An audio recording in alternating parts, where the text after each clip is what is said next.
Hi hello అందరికీ. ఈరోజు రావివలసలోని శివాలయం గురించి మాట్లాడుకుందాం. మన రెండు రాష్ట్రంలో అసలు ఎక్కడా లేనటువంటి పెద్ద ఎత్తైన శివలింగం శ్రీకాకుళం జిల్లాలో టెక్కలికి 2-3 కిలోమీటర్ల దూరంలో ఉన్న రావివలస అనే గ్రామంలో ఉంది.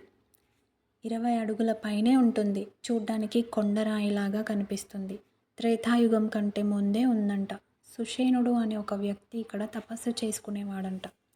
సుషేణుడు ఎవరు అంటే, రామాయణంలో లక్ష్మణుడు యుద్ధంలో స్పృహ కోల్పోయినప్పుడు సంజీవన మూలికాన్ని హనుమంతుడు తెచ్చి ఇస్తే దాన్ని ఔషధంగా ఇచ్చి కాపాడినతడు సుషేణుడు.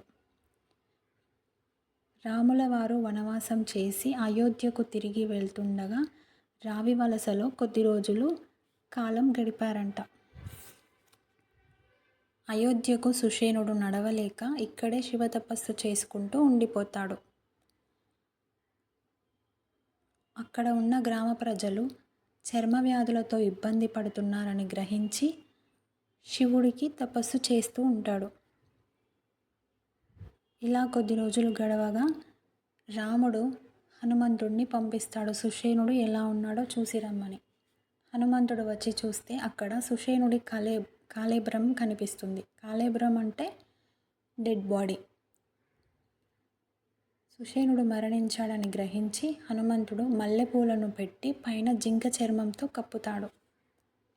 ఈ విషయాన్ని రాముల వారికి తెలియజేస్తాడు. రాముల వారు అందరూ వచ్చి చూస్తే అక్కడ ఆ చర్మాన్ని తీయంగానే ఒక చిన్న శివలింగం కనిపిస్తుంది.